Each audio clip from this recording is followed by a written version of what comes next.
सावन को भगवान शंकर का महीना कहा जाता है। ऐसी मान्यता है कि इस महीने में भगवान शंकर की विधिवत पूजन से भोलेनाथ सारी मनोकामनाएं पूर्ण करते हैं। खास तौर से सावन के सोमवार को किए गए उपायों और पूजन से प्रसन्न होकर भगवान शंकर अपने भक्तों की झोली में हर मनवांछित फल डाल देते हैं। ये भी कहा जाता है कि इस महीने के सोमवार को जो जातक भगवान शंकर और माता पार्वती की एक साथ पूजा करते हैं, उन्हें सौभाग्य का वरदान मिलता है और ऐसे जातकों के जीवन में कभी आर्थिक नष्ट नहीं आते। दोस्तों, आप सभी शिव भक्तों को कर्णवीर क्षत्रिय का सादर प्रणाम और आप सभी को इस पवित्र श्रावण मास की शुभकामनाएं।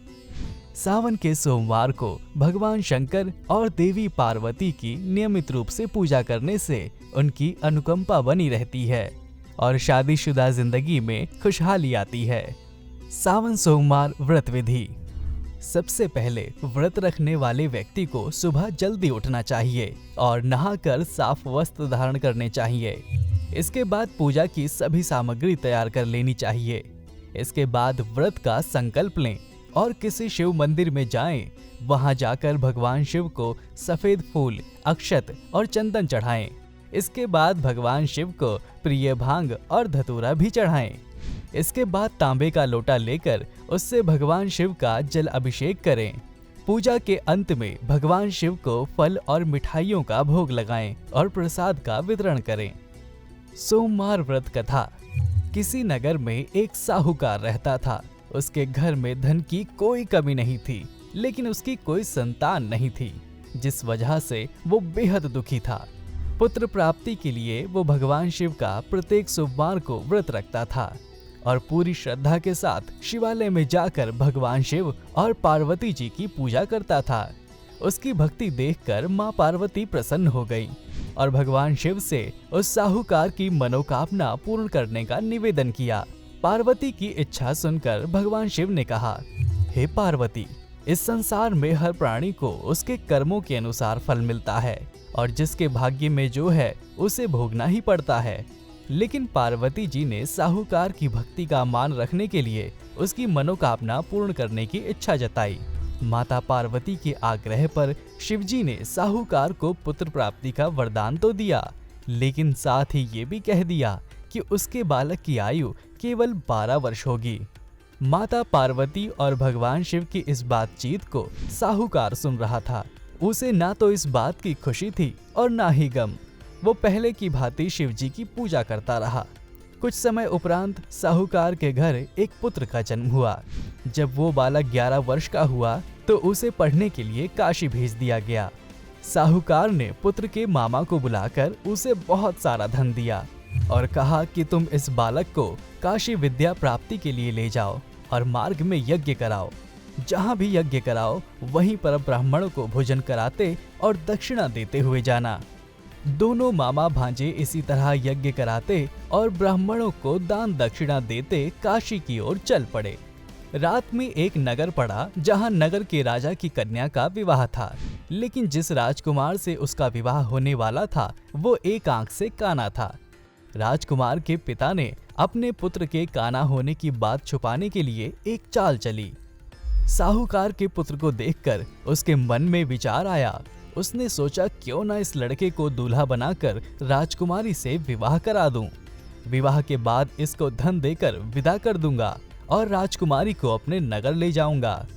लड़के को दूल्हे का वस्त्र पहनाकर राजकुमारी से विवाह कर दिया गया। लेकिन साहूकार का पुत्र एक ईमानदार शख्स था। उसे ये बात न्याय संगत नहीं लगी।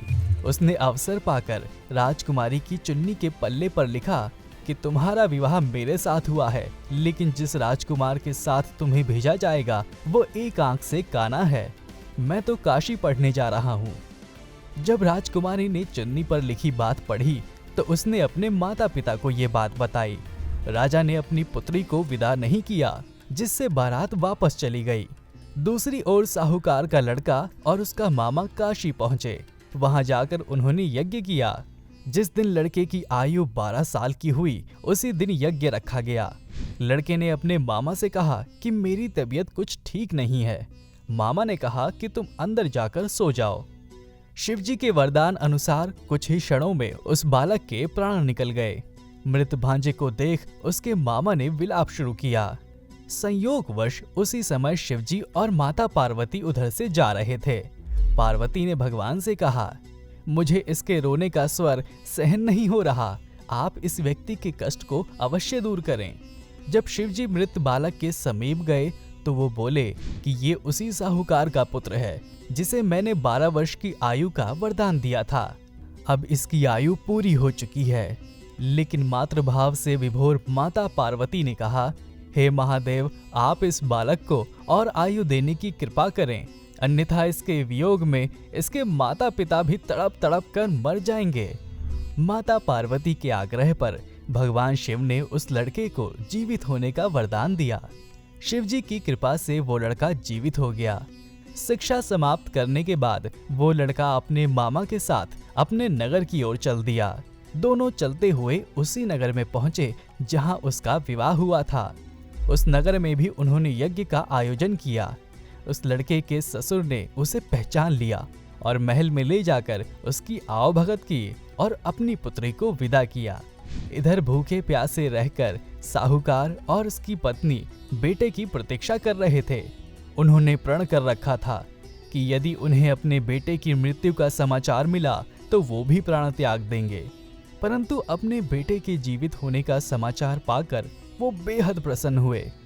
उसी रात भगवान शिव ने व्यापारी के स्वप्न में आकर कहा, हे श्रेष्ठी, मैंने तेरे सोमवार के व्रत करने और व्रत कथा सुनने से प्रसन्न होकर तेरे पुत्र को लंबी आयु प्रदान की है। जो कोई सोमवार का व्रत करता है या कथा सुनता है और पढ़ता है, उसके सभी दुख दूर होते हैं और समस्त मनोकामनाएं पूर्ण होती हैं। अगर आपको हमारा वीडियो अच्छा लगे तो हमारे वीडियोस को लाइक कीजिए, हमारे चैनल को सब्सक्राइब कीजिए और बेल का बटन दबा दें ताकि हमारे आने वाली वीडियोस की जानकारी आपको मिल सके।